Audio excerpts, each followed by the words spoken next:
Hey salut, c'est Likia! Aujourd'hui, je vais vous donner quelques expressions québécoises et je vais les comparer... Non! Et je vais les comparer, pardon, à vos expressions françaises. Si vous voulez voir les vidéos précédentes que j'ai fait à ce sujet, j'en ai fait vraiment beaucoup. Donc je vais mettre les liens des vidéos précédentes dans la description. Donc pour commencer, nous avons le mot graffinure. Mais qu'est-ce que c'est qu'une graffinure? Ou une graphine en fait? C'est une égratignure, tout simplement. Gricher. Ça veut dire grincer, crisser, du grichage. Par conséquent, ça veut dire c'est un bruit, c'est comme le bruit d'une télé ou d'une radio qui ne capte pas les chaînes. C'était mon imitation. Des fois, on va même dire qu'une personne, une dame, peut avoir les cheveux grichus. C'est comme s'il y a du grichage dans ses cheveux. C'est comme des cheveux...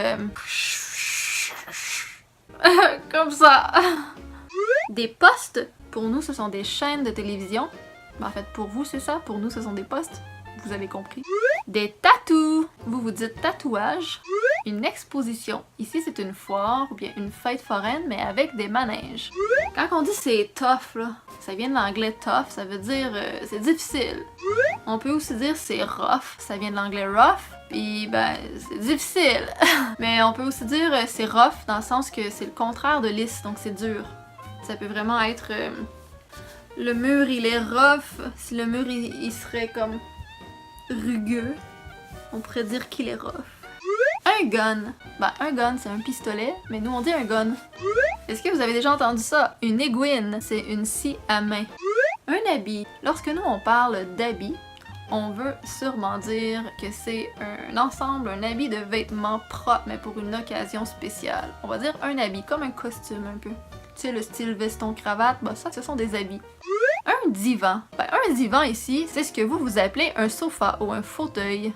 Un habitant. Ça peut paraître niaiseux pour les Québécois qui écoutent, mais un habitant, je pense qu'en France, ça veut pas dire la même chose ou vous savez pas c'est quoi. Parce qu'un habitant, ça provient du terme qui était donné aux gens paysans, mais aussi employé pour les gens qui habitent une région désignée.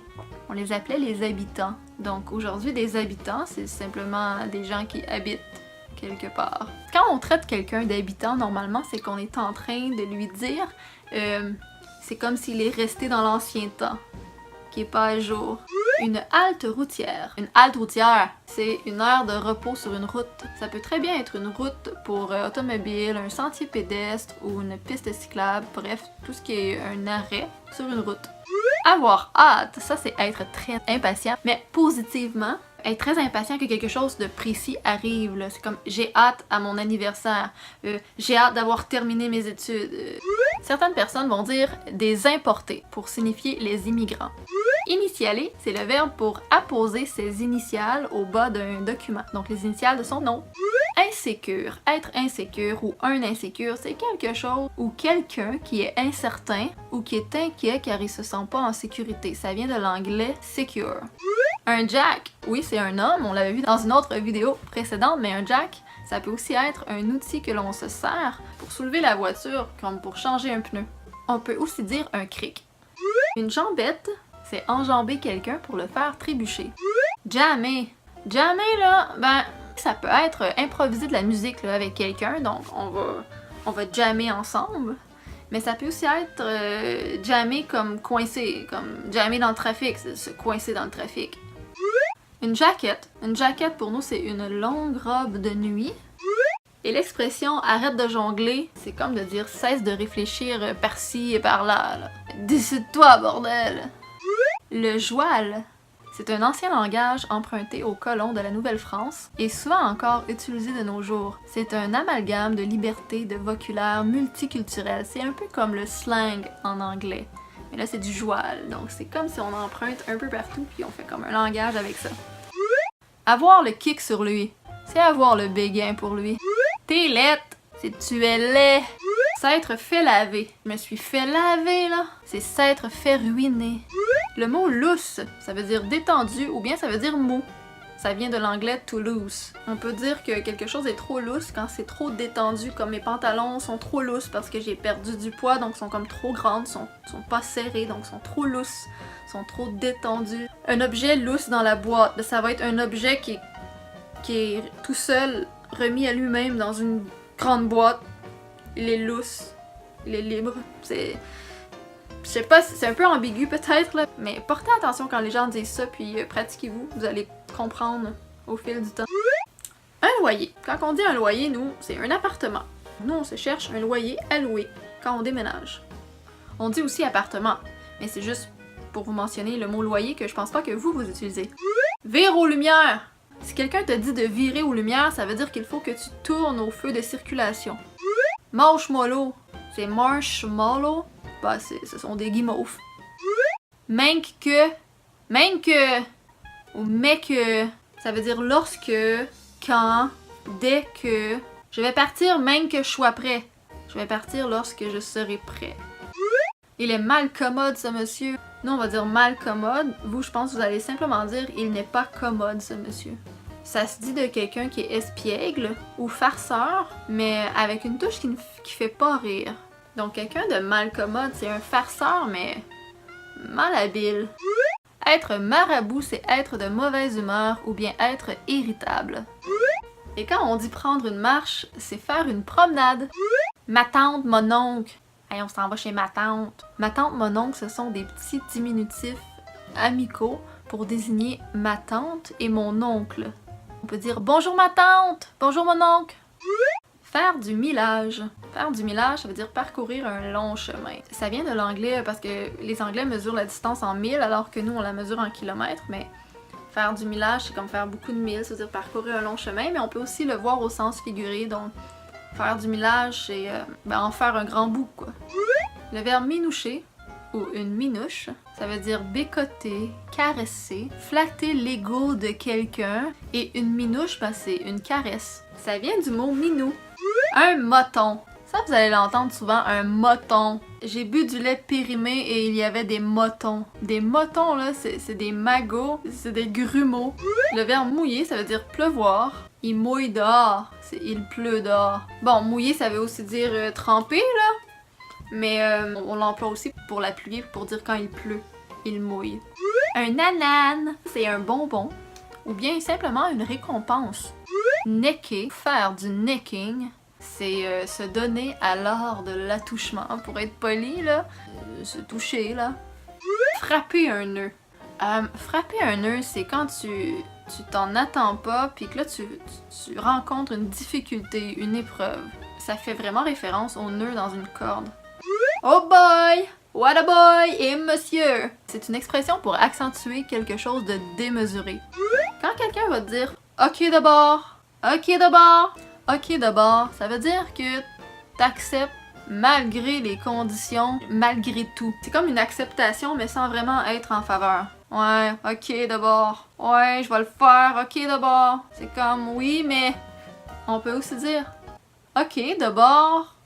Et là, il y a un autre bout de phrase. Là, ça change. Dans ce cas-là, ça veut dire d'accord. Alors, dans ce cas, c'est plutôt comme une phrase pour revenir comme avec une contre-offre.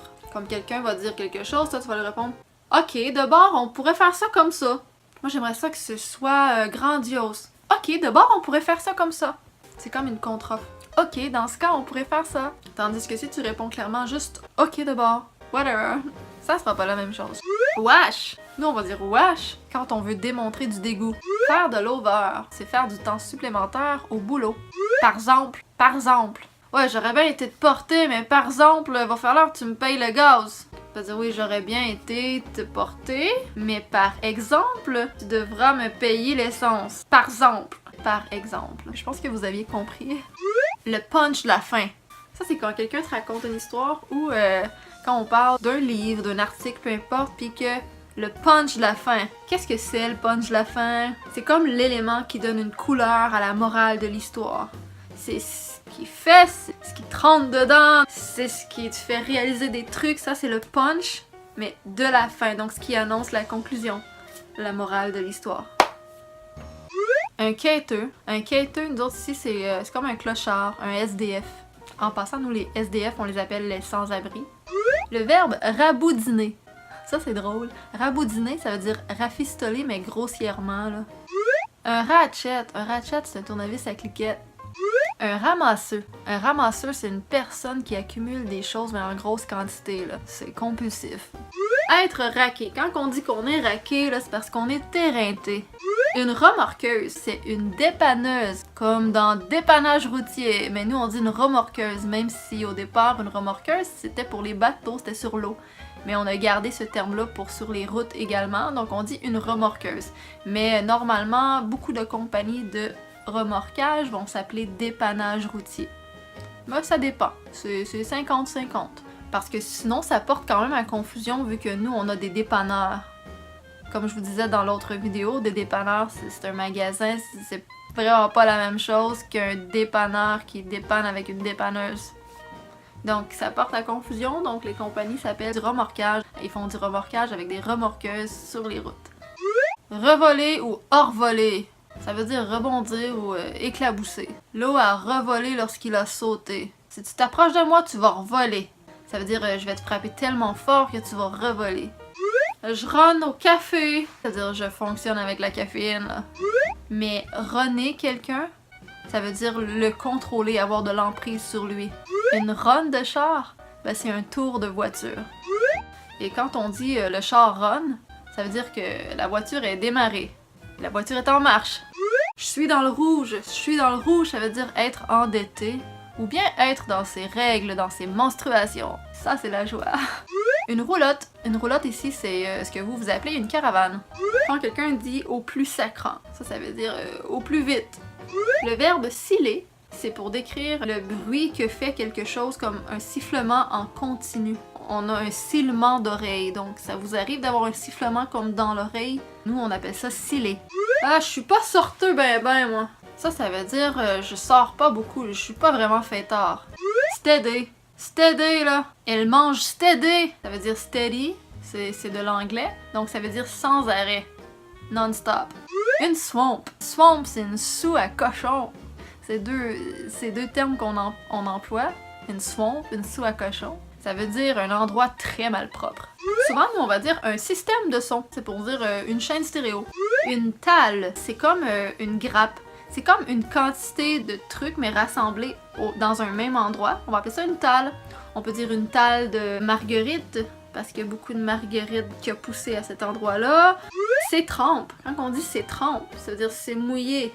Quelque chose d'usagé ou de seconde main. C'est quelque chose qui a déjà été utilisé, mais qui va resservir à nouveau. Donc c'est pas neuf.